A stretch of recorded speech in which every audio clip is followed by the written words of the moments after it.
Ang ating pagiging Kristiyano ay walang iba kundi ang pagiging mga alagad ni Kristo, tagasunod kay Kristo. Isang katangian po ng ating pagiging alagad ay ang ating pagiging steward, na tayo'y tagapamahala ng mga biyaya ng Diyos. Mga biyaya ng Diyos na ating kinikilala, na ating ipinasasalamat, na ating pinapaunlad at isinasabuhay at ating ibinabahagi.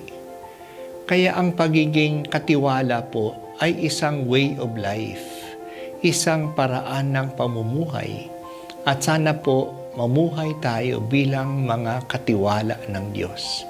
Hindi lang po ito mga activities na dapat gawin, ngunit ito'y pananaw, estilo ng buhay, buhay katiwala.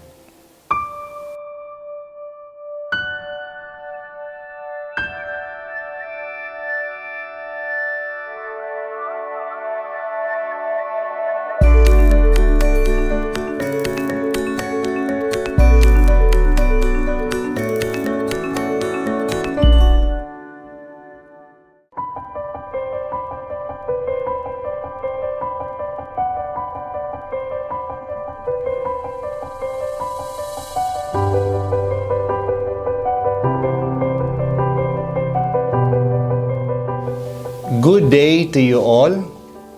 We will be speaking about stewardship as a way of life in this talk. But we preface it with what Pope Francis told us in Evangelii Gaudium, and I quote, "Pastoral ministry in a missionary key seeks to abandon the complacent attitude that says, we have always done it this way. I invite everyone to be bold and creative in this task of rethinking the goals, structures, style, and methods of evangelization in their respective communities." This talk is a response to what the Pope is asking us, to be bold and creative in rethinking our ways.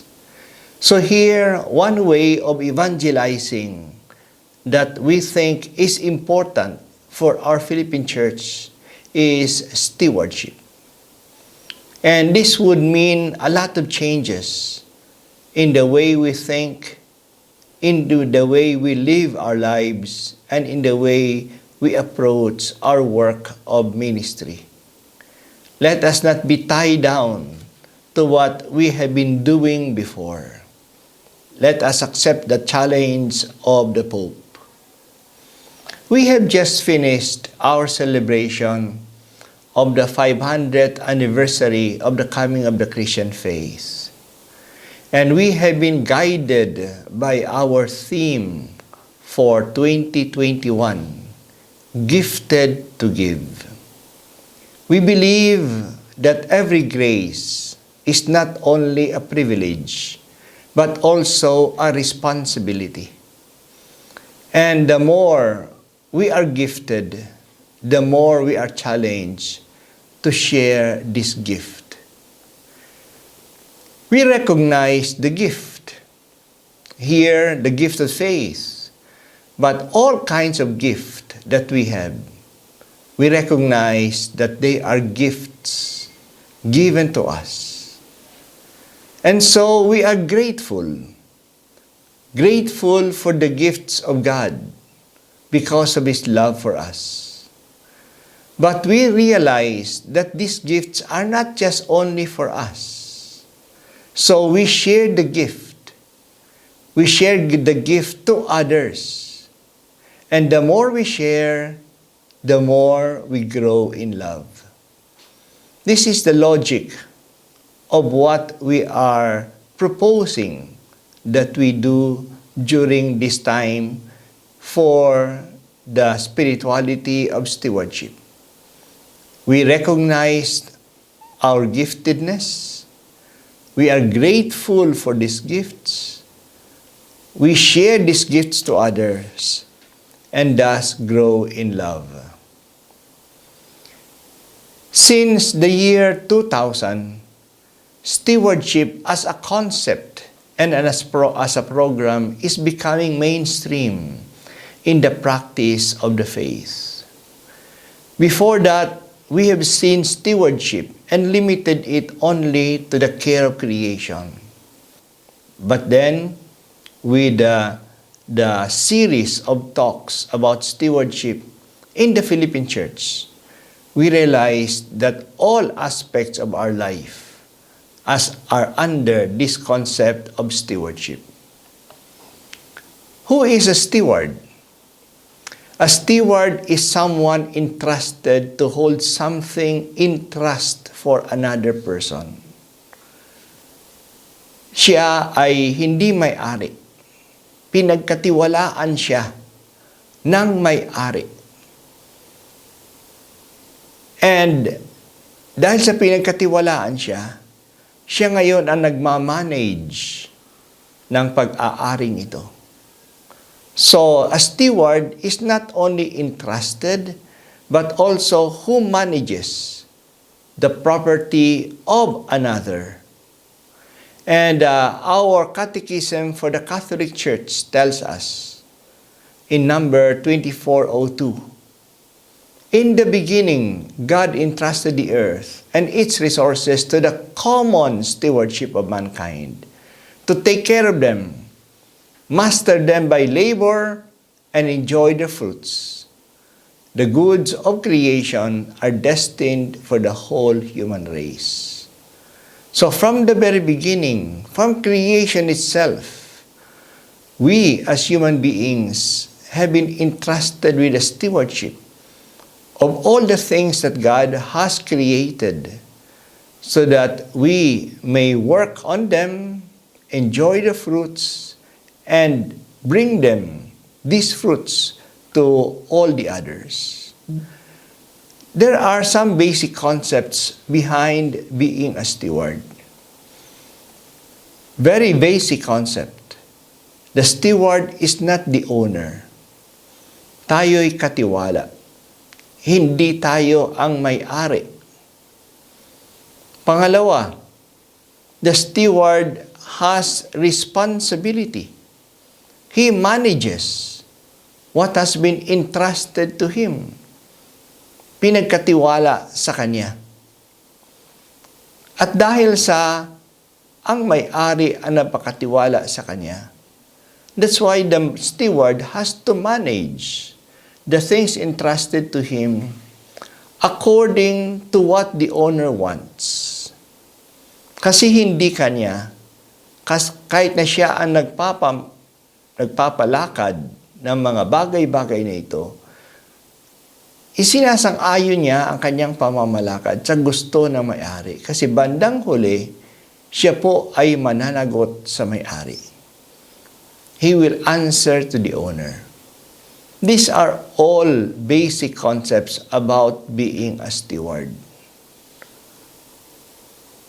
And we have been entrusted with the stewardship of life, stewardship of creation, the goods of the earth, stewardship of time, stewardship of health, stewardship of vocation, stewardship of our own duties in life, stewardship of the things that we own, the material things that we have.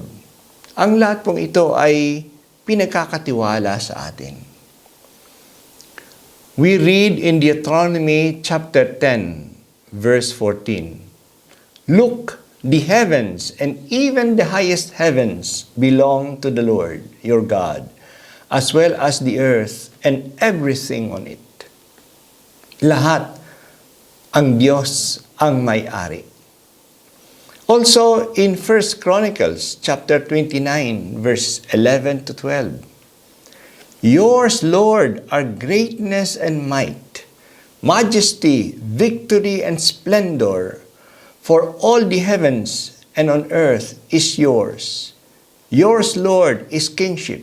You are exalted as head over all. Riches and glory are from you, and you have dominion over all. In your hand are power and might. It is yours to give greatness and strength to all.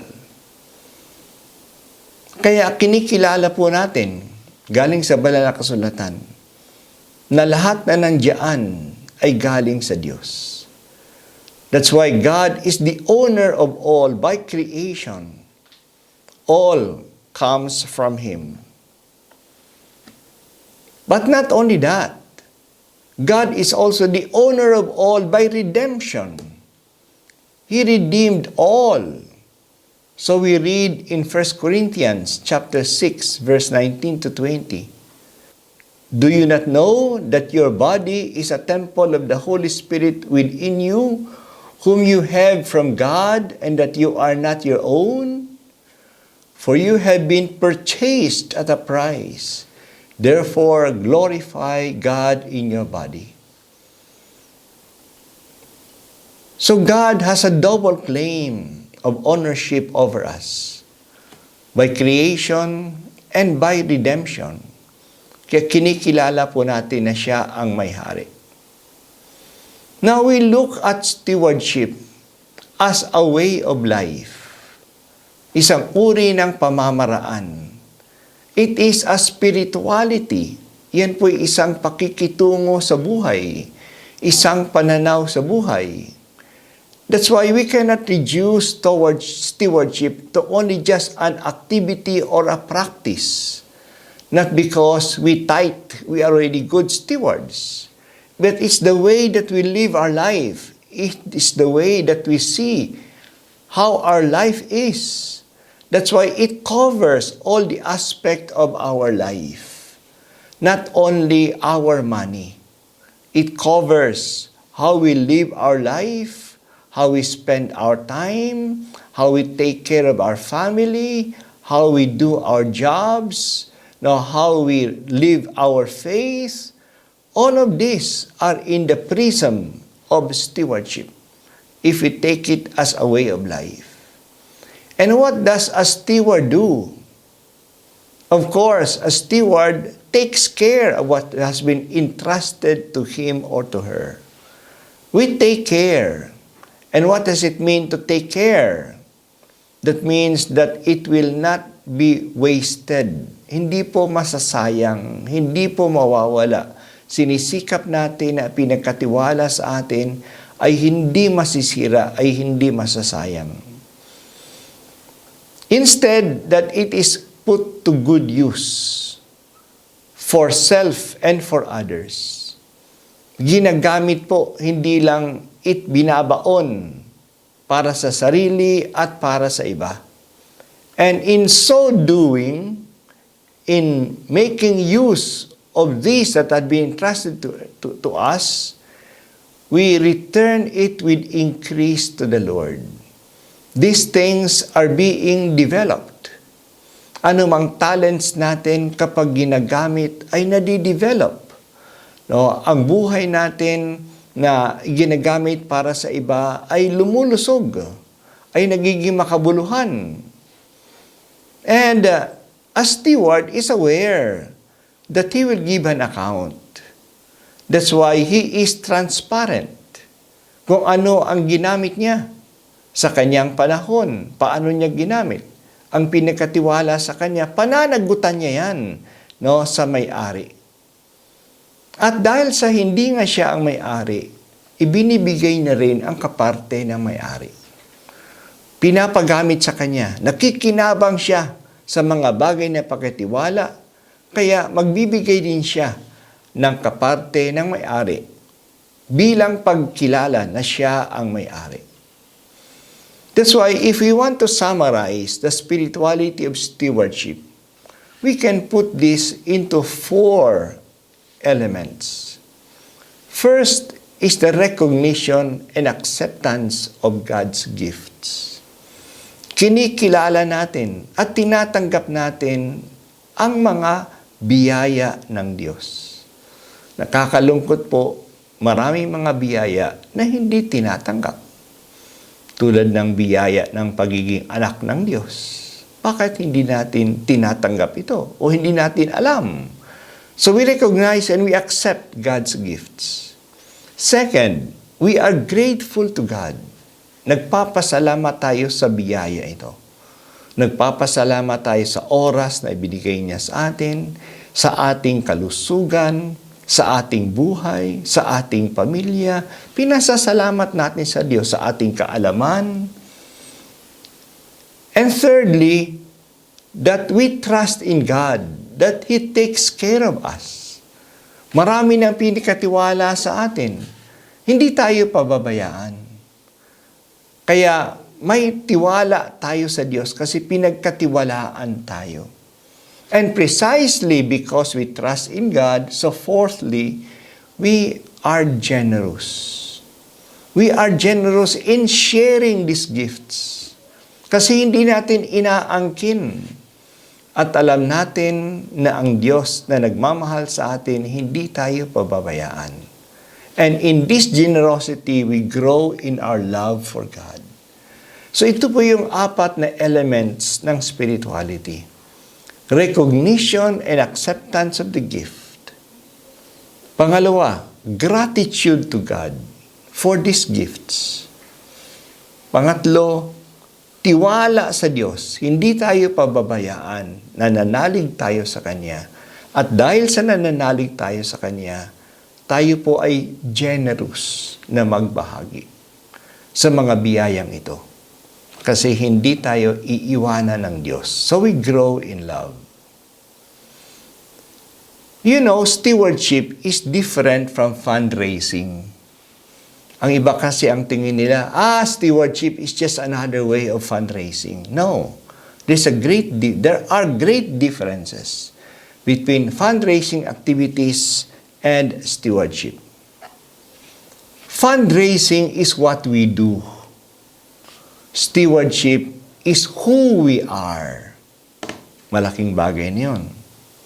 Hindi lang yan isang gawain na ginagawa natin kung nagpapakila kung sino ba tayo. Ano ba tayo?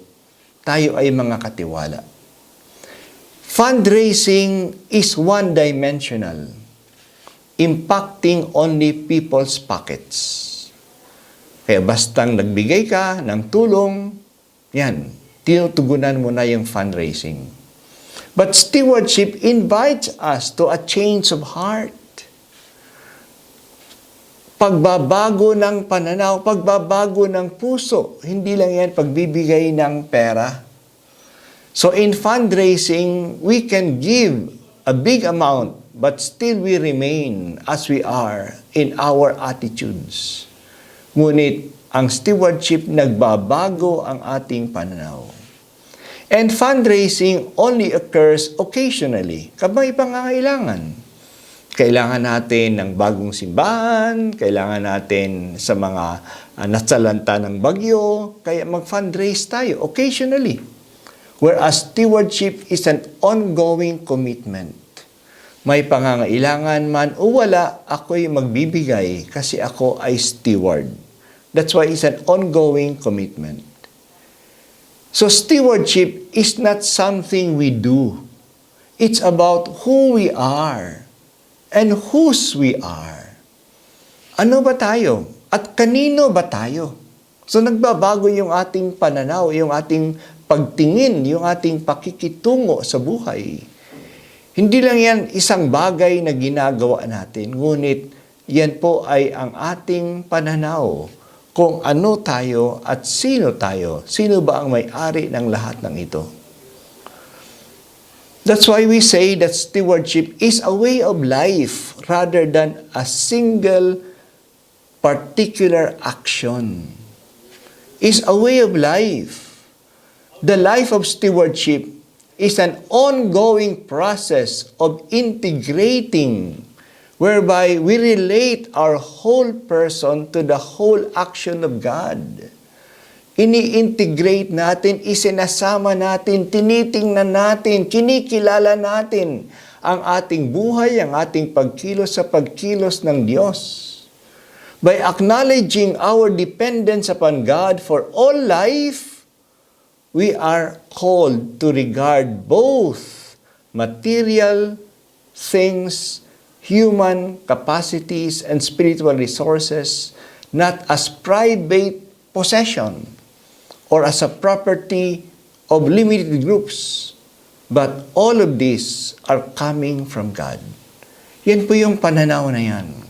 That they're always aware na nagdidepende tayo sa Diyos. Lahat ay galing sa Kanya. Kaya palagi tayong nagpapasalamat.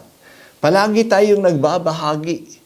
Kasi ang binabahagi natin ay galing sa may-ari mismo. So, stewardship cannot just be limited to good intentions and kind deeds.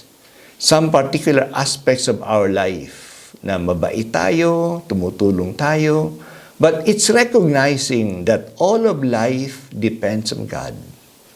That we belong to God. Kaya nga spirituality ito. Ito po'y pananaw sa ating buhay. Na kinikilala natin na lahat na mayroon tayo ay galing sa Diyos. Nagpapasalamat po tayo sa Social Pastoral Institute, SPI, na noon po'y pinangunuhan, itinatag at pinangunuhan ni Bishop Julio Labayen. And with the support of St. Thomas More Parish of Denver, that several conferences on stewardship have been offered to the bishops of the Philippines, to the CBCP, and to many priests and lay leaders. Mula po noong taong 2003, 2004 ay ginawa na yan. All of this with the aim in mind of supporting the Church of the Poor and living the life of discipleship. Kaya nga inintroduce itong spirituality of stewardship. It's a spirituality that has been introduced in order that we may support and maintain our being Church of the Poor and our living as disciples of Jesus Christ. Kaya hindi po natin ma-disengage ang spirituality of stewardship with the Church of the Poor and our life as disciples of the Lord. And being Church of the Poor, we are confirmed about this by no less than Pope Francis himself. And recently, Pope Francis affirmed our program to be Church of the Poor when he openly said several times since the beginning of his papacy, I want a church that is poor, a church that is for the poor. Kaya sana makikita natin our being Church of the Poor is not a sign of weakness, but it is who we are as church. Church of the Poor and Church for the Poor. Yan po sinabi ng Santo Papa, which means a church which embraces and practices the spirit of evangelical poverty, the poverty of the gospel. And the poverty of the gospel, blessed are the poor, Jesus says, combines detachment from possessions with profound trust in the Lord. Kaya nga, hindi na tayo naghahanap ng kayamanan lang. Kasi alam natin, ang Diyos natin ay mapagkakatiwalaan.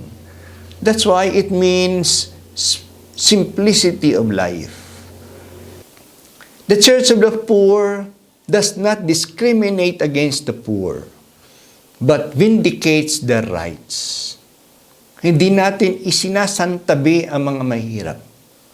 Silang ginagawa natin ng sentro ng ating concern at nating activities at ipinagtatanggol ang kanilang mga karapatan.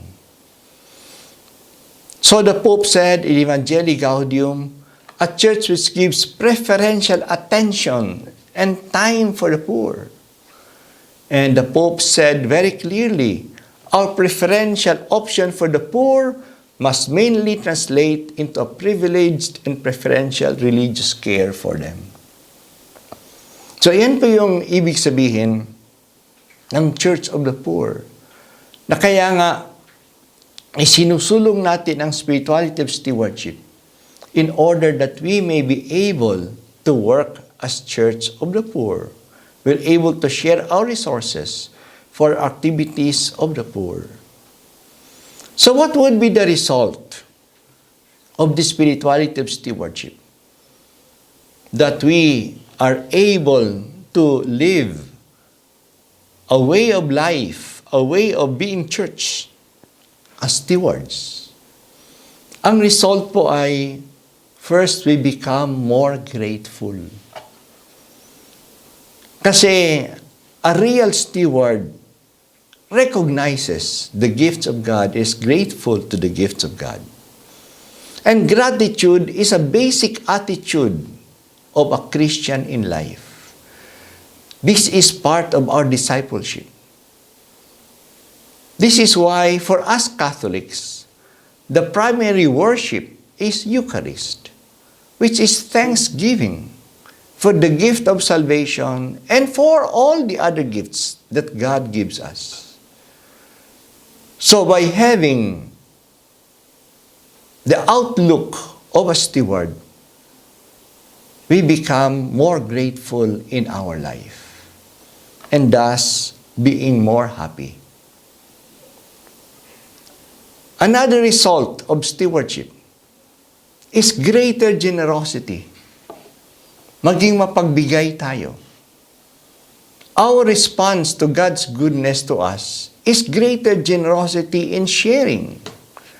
We are told in the Bible, as each has received a gift, employ it for one another, as good stewards of God's varied grace. We recognize the gift. We use it not just for ourselves, but for others. And in this way, we become God's steward. So we become more generous. Another result of stewardship as a way of life, we become responsible for the use of the things given to us, and we become more transparent in accounting for them. Because we know that as stewards, we'll be accountable to God and to the community in which we exercise the stewardship. Hence, spirituality promotes transparency and responsibility in our use of resources, including material resources. Kaya hindi na natin itatago ang pera ng simbahan. Pera ng lahat yan. At pananagutan natin sa Diyos. At pananagutan natin sa ating simbahan, sa ating kapwa. Ganon din po, how we use our own time. We become more transparent and more responsible in the use of our time and all the other resources that we have. And because of this, that we become more responsible, more generous, more transparent, there can be more services by the church, especially services for the poor. With more people involved, because they realize that we are stewards of our time, of our talents, and with more contribution in terms of talents and treasure, more services and programs can be done for the poor and to reach out to those in the peripheries. Ngayon po, parang napipigilan tayo sa ating pagtulong sa mga mahirap kasi wala namang magtatrabaho. Kasi wala naman tayong pera. But if we open up this generosity because we realize that we are stewards, there will be more services that we can give, more resources that we can offer to the people around us. So we need to be converted to be more sharing and not consider resources as ours, individually, as a religious community, as a parish, as a diocese. Parang atin lang, amin lang. But to be more generous with with the things that we have. And therefore, more people can share in these resources. That's why this is a call of conversion to all. Kaya talaga ang pinakakalaban natin dito yung pananaw na akin ito, amin ito, at para lang sa amin. So with stewardship, we realize that everything belongs to God. And what belongs to God belongs to all. Ngayon, tayo ang pinapahawak, tayo ang pinagkatiwalaan ng mga resources na ito na para sa lahat. Kaya kung saan may pangangailangan, handa tayong i-share ito. So we become more open and not be parochial, no, in our own thoughts. Isa po yung magiging resulta ng ating pagiging steward. So what we promote is a way of life. And a way of life means that we do this regularly as a commitment, not only from time to time. A way of life, stewardship of time. Give time to connect with the owner. So to pray, if we realize that we are just but stewards, and God is the owner, we have to connect with the owner para malaman natin ano yung gusto niya. We have to grow in faith in order to go back to the source from where all of this comes from. Kaya mahalaga yung stewardship of time. Do we give enough time? Do we give quality time in our relationship with God? Kaya if we promote stewardship of time, we will have more people praying, more people regularly studying the Bible, more people staying in the Blessed Sacrament, praying the Rosary, going to Mass. May malaking pagbabagong mangyayari sa simbahan.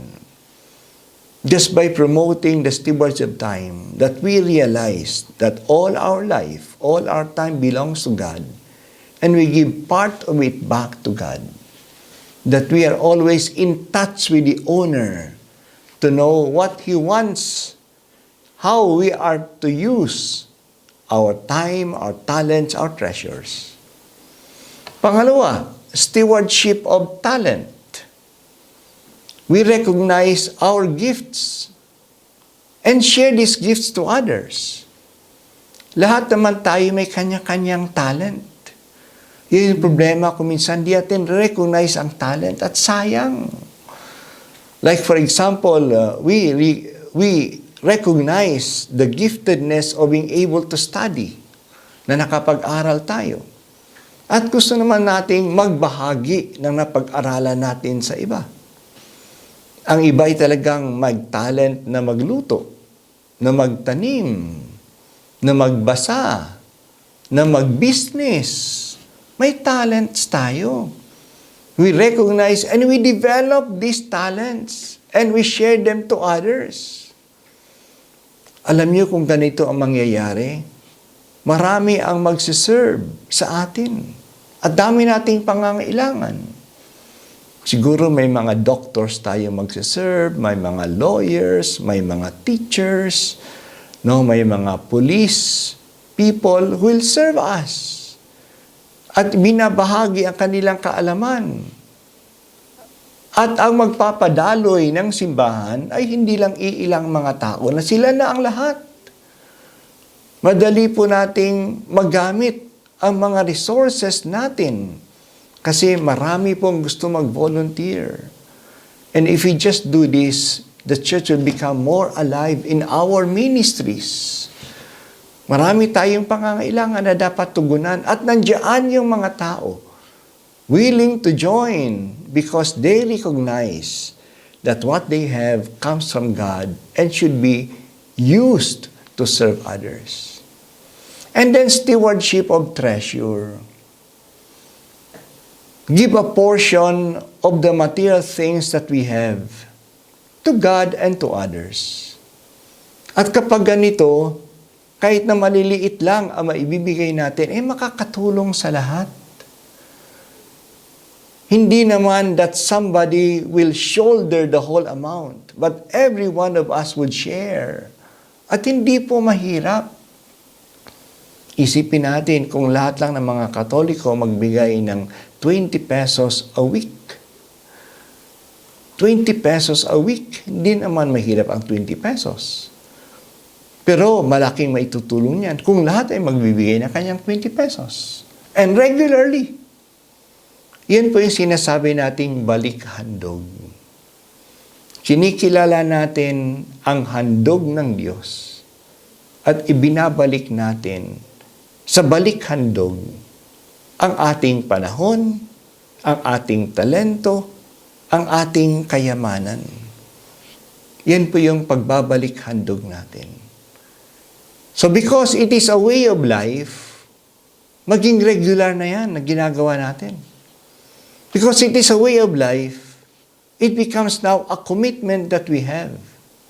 And you know, by doing this, we grow in gratitude, we grow in love, we grow in trust.